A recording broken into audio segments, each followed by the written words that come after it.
Tjena allihopa. Som sagt var, välkomna hit till min lilla hörna. Thomas Hörn Karlsson, fotograf, filmare, youtuber, content creator, vad vi nu kan kalla oss. Kärt barn, har många namn. Och alla känner apan och apan känner ingen, som vanligt. Nej, jag har tänkt att jag ska... Skämt åsido, jag har tänkt att jag ska testa en ny grej. Testa en ny grej. Bara dela med mig av en ny grej. Jag tänker att jag spelar in en föreläsningsserie på YouTube här. Som jag kan dela med mig. Och för de som följer mina Urban Exploration filmer så är det ingen Urban Exploration. Utan det kommer enbart handla om fotografering och fokusering på hur jag tänker runt motiv och hur jag kommer närma mig ett motiv. Och hur jag går tillväga kanske när jag redigerar i efterredigeringen. Alltså, det här är ett test. Jag är bara för att vara lite nyfiken för att testa och se om det kan finnas ett intresse för att lyssna på mig. Det är ingen aning. Det är ju så. Det är ett test helt enkelt. Och jag kommer inte kolla in i kameran hela tiden för att det kommer bli picture in picture så att det blir efterredigerat, allt är inspelat. Och sen man säger som vanligt, gilla och kommentera för guds skull. Som vanligt så är folk skitkassa på att kommentera. Jag vet inte om ni är rädda för att lämna elektroniska spår eller någonting, men kommentera. Och vill ni prata eller höra om någonting så lyfter förslag. Men som sagt, vem är jag? Thomas Hörn Karlsson. Som sagt, Lumix ambassadör eller kallas Pro Collaborator Partner idag. Hållit på med fotografering nu i 12 år tror jag ungefär. Började i traditionell naturfotografering, långa slutade i rabatten och gled vidare in på andra motiv, sci-fi, skräck etc. Vi kommer komma in på de här bitarna. Och jag tänker att den här föreläsningen kommer handla 15-20 minuter. Nu pratar jag en del skit i det här första för att göra en introduktion. Men det kommer ju då liksom handla om, första blir ju att prata om ödeplatser och kreativt uttryck. Och då är det känsla och närvaro. Kommer gå in på hur man tänker runt känsla och närvaro. Dokumentär gestaltning. Och sedan kommer det, men som sagt 15-20 minuter, that's it. Så, nu kör vi in och lutar tillbaka. Kommentera, tumma upp, dela till era vänner, till era fotoklubbar. Så ska jag försöka förmedla hur jag tänker. Känsla och närvaro. Vad är känsla och närvaro? Jag brukar säga att känsla och närvaro är när jag kommer ut på en plats och låter min kamera vila. Jag låter alltid min kamera vila. För jag vet att många är jätteivriga när man kommer ut på en plats och man springer fram och bara klick. Och jag låter kameran vila. Och låter mig ta tid. Att motivet kommer till mig och inte tvärtom. För det handlar ju om att vi ska skapa bilder som är bra. Och då är det viktigt att bilden kommer till oss och inte tvärtom. För vi ska skapa oss en atmosfär, en stämning. Alltså det är jag sa att den skulle handla om filmning. Men det är ändå filmatisering vi håller på med. Fast i stillbildsrutor. Och vi bygger upp någonting. Alltså vi bygger upp en stämning i bilden. Så att den blir spännande att se på. Och att åskådarna kanske... Ja, men de gillar att kolla på det här. Det är ju jätteviktigt. Så att man då genom olika sätt bygger upp en närvaro. Eller en känsla. Det kan vara i redigeringen. Det kan vara på platsen. Och i den här platsen som jag visar första bilden av. Den är ju inte så jättesvår att säga att där är ju känslan redan på plats. Känslan är, det här är ju Tjernobyl. Så känslan är ju ganska enkel att förmedla. För det är en dystopisk känsla, övergivet, ett urbant landskap. Men samtidigt så är det ju så att ni ser ljusspelet i bilden har ju haft en jättebetydelse. Och att det ljuset leder in oss i blicken, in till det svarta hålet som står och gapar. Och man vet inte riktigt vad som är innanför. Och att det här gula och röda löven bygger upp en stämning på sidan av. Eftersom det är förfall. Och alltså, det är höst. Eller är det radioaktivt nedfall? Eller vad är det? Så att stämningen byggs ju upp där. Så att det här är ju enkelt. Vi jobbar med ljus och skuggspel. Och Tjernobyl är en väldigt enkel plats att skapa bra bilder på. Tycker jag. I alla fall. Det finns väl andra som kanske säger att de tycker det var skitsvårt. Men det är ju så att där är ju enkelt. Så det är ju samma bild här då. Det är också en enkel bild liksom. Att hitta en närvaro i bilden. För här är ju närvaron det handlar om. Och närvaron är ju då Pripyat. Den övergivna staden. Sarkofagen borta i bakgrunden. Som är där. Som har kapslat in reaktor 4. Och där bygger ju upp då. Och så har man ju dratt. Jag har ju som ni ser. Alltså jag har ju valt att ta några sekunder slutartid. För att få ett släp. Lite så här swish i molnen. Och så dratt lite kontrasterna för att göra det lite mörkt och så dystopiskt övergivet. Och det speglar vad jag såg. Alltså, jag hade ju kunnat ha en vanlig rätt upp och ner bild också. Och då hade vi fått en helt annan känsla. Så närvaron och känslan blir ju att jag visar ju vad jag vill förmedla. Som en filmskapare. Eller som en fotograf. Och i mitt bildspråk har jag ju förstått från tidigare nu, från flera år tillbaka, har ju alltid gått åt filmskapande hållet. Att jag är det filmiska i mig, som jag har ett uttryck av.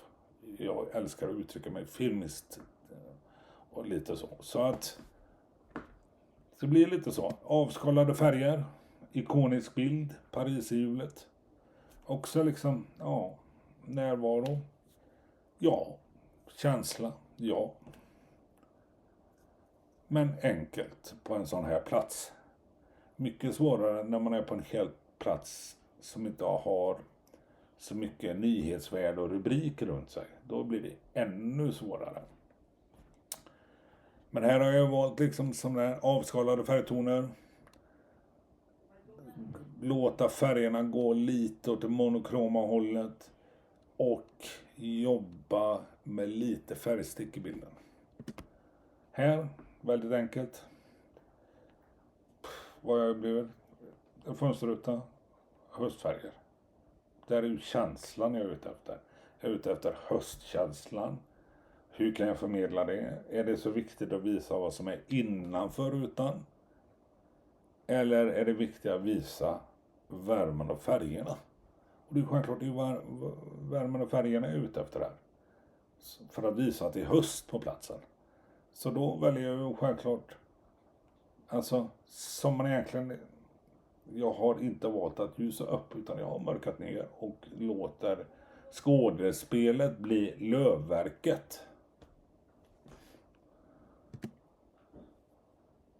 Ja. Det är lite sådär, bondgården. Den är ju liksom som den är och den är ju fantastiskt. Det är närvaro och känsla. Det är övergivet. Det är Tjernobyl och det kan inte bli mer liksom. Björken tycker jag symboliserar liksom återväxt och liv lite grann i den här bilden.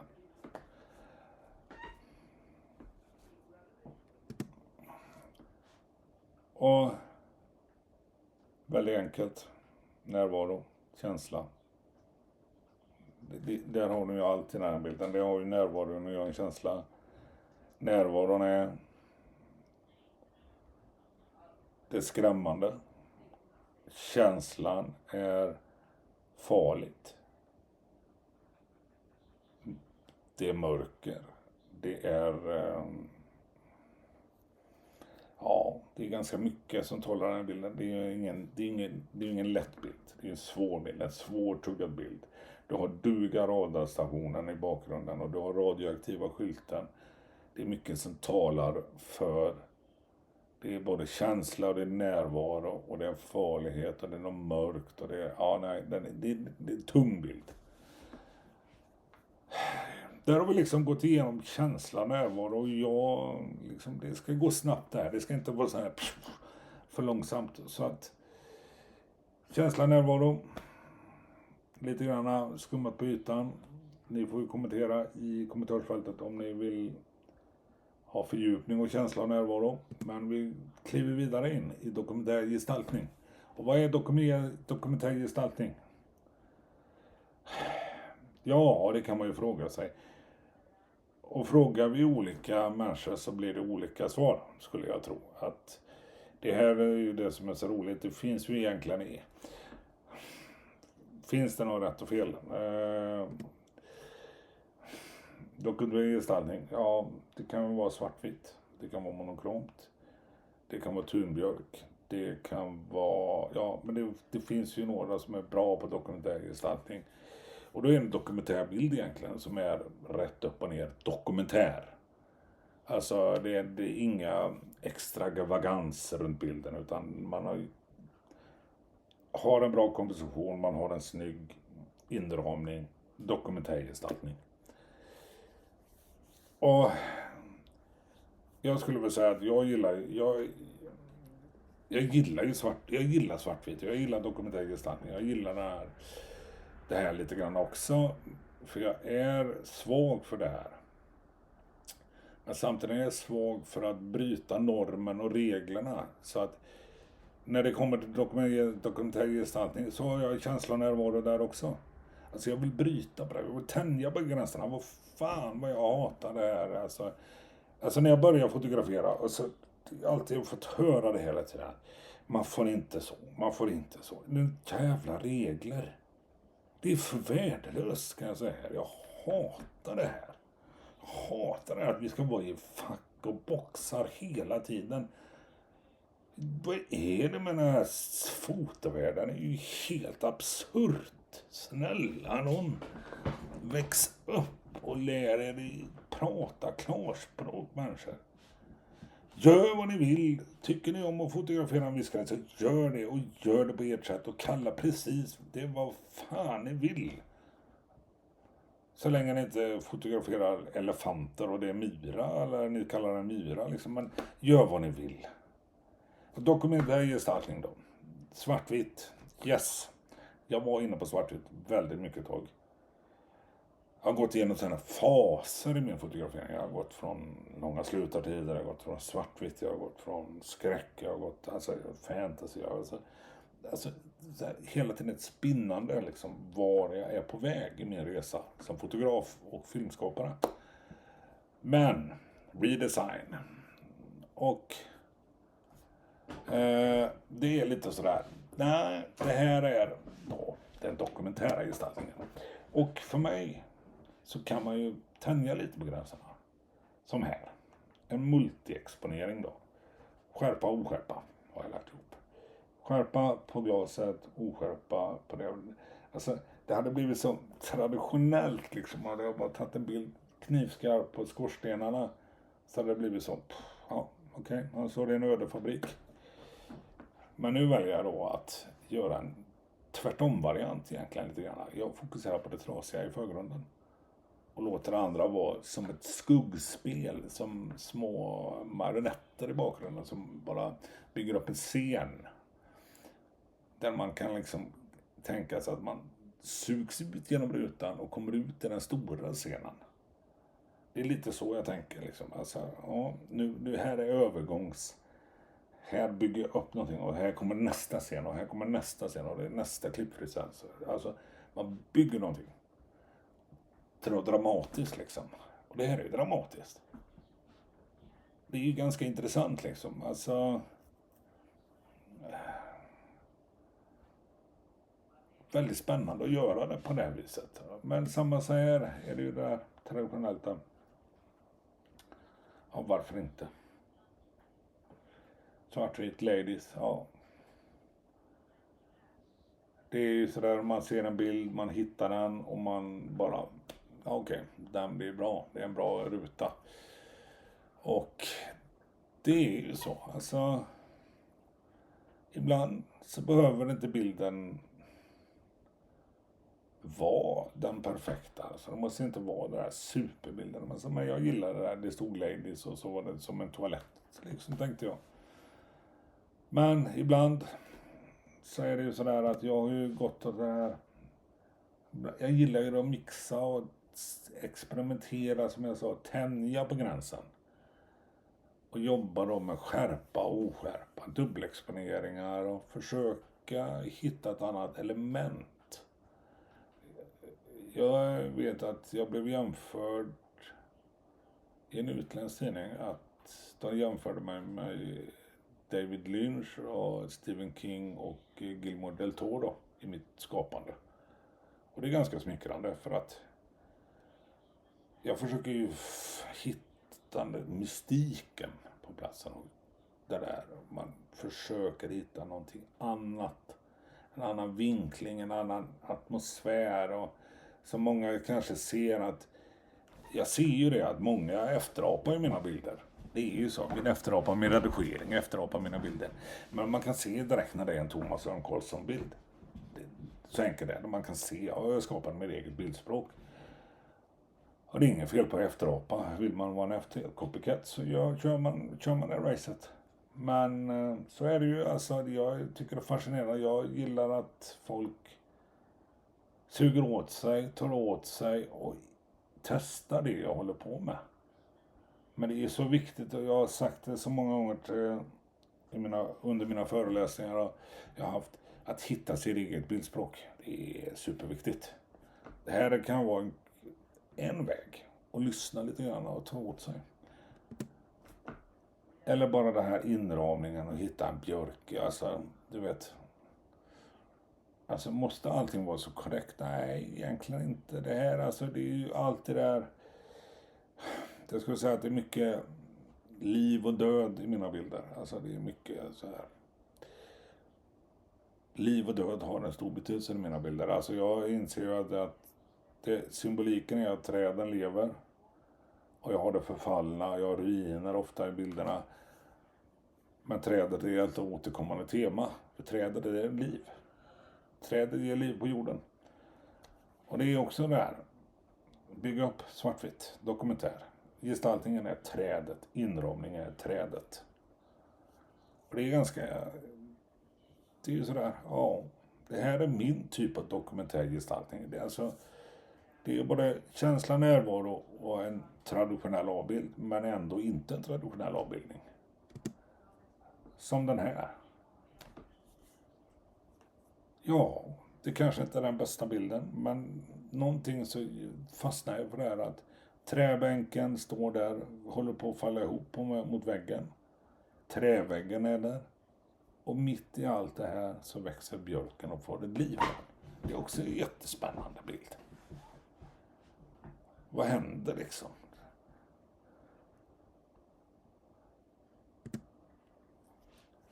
Och det här är ju enkelt liksom. Känsla, närvaro. Dubbelexponering, skärpa, oskärpa. Få det fram det glittret. Men ändå en dokumentär bild med liten twist skulle jag säga. Ja, jobba monokromt, jobba med mycket rödton. Det är också ett sätt för att göra bilden lite annorlunda. För att få fram någonting annat. Liksom för att skala ner bilden och lyfta det dokumentära, men samtidigt få en helt annan känsla. Blåton mixat med rödton mixat med svartvitt är där. Och då blir det en speciell känsla. Superspeciell känsla i de bilderna. Alltså det blir dystopiskt, det blir filmatiseringskänslan. Det är nästan som du är i en scen i Mad Max eller Blade Runner. Du vet, du har klivit in där. Och så har du namnet som är på bubblan. Om man är uppmärksam och vaksam så är det ofta så att i många av mina bilder så kan man se spår av människan. Genom klotter, genom namn, genom graffiti. Här på bubblan står det Alma. Så är man riktigt vaksam så kan man se. Mina bilder är inte gjorda för att det ska vara lätt. Utan man måste jobba och använda hjärnan när man tittar på mina bilder. Det har jag alltid sagt att gör du inte det, då är inte mina bilder för dig. Då måste man gå till någon som har mainstream och lättuggat material. Då är man inte den som sväljer sånt här material. Man måste använda fantasin och kolla och bygga upp känslan.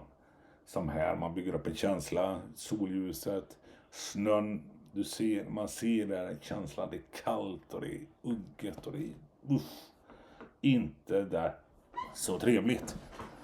Men så du bygger upp en kall ton, röd ton.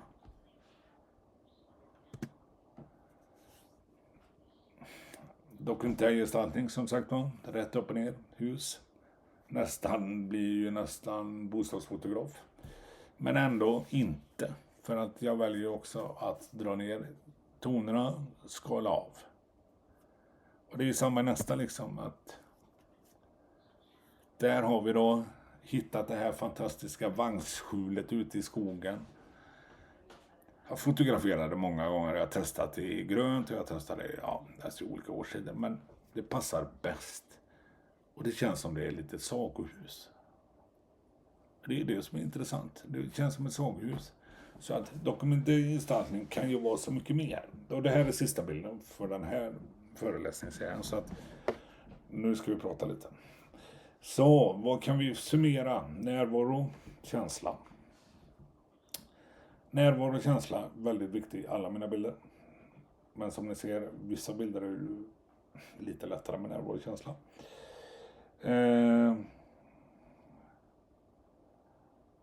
Tjernobyl, väldigt enkelt. Med känsla och närvaro. Ödeplatsen, väldigt enkelt med känsla och närvaro. Lite svårare blir det när man är i natur med känsla och närvaro. Man måste ju försöka förmedla känslan som är i naturen. Men det kan man göra på många sätt. Alltså man kan göra det genom sin redigering. Man kan göra det genom approach till fotograferingen och hur man tänker runt bilden. Man kan göra det genom multiexponering och ICM. Men jag kommer gå in i de här facken framöver. Liksom. Det kommer att pratas om kreativa approachen i fotografering. Jag kommer gå igenom många olika i den här föreläsningen. Så att det här var första. Och jag hoppas ni uppskattar det. Och jag hoppas ni gillar det. Och jag hoppas ni delar det. Jag hoppas ni kommenterar. Och jag hoppas att ni lär er någonting. Och att det är värt att lyssna. Jag försöker hålla det kort. Nu blir det 25 minuter tror jag. Men jag försöker hålla det kort och jag kommer göra det i fortsättningen. Så att gillar ni det, tumma upp, kommentera, gilla, dela till era fotoklubbar, era fotovänner. Och kommentera och prenumerera för Guds skull. Och för Guds skull. Ta hand om er också. Det är jätteviktigt. Och jag ska försöka lägga upp en föreläsning i veckan. Så vi får se hur det går med det. Men det var i alla fall de första. Och till alla mina vänner och till mina icke-vänner och mina ovänner. Hoppas ni har en underbar kväll. Eller dag, eller kväll eller vecka. Jag vet inte när jag lägger ut det. Men så länge, ha det så länge.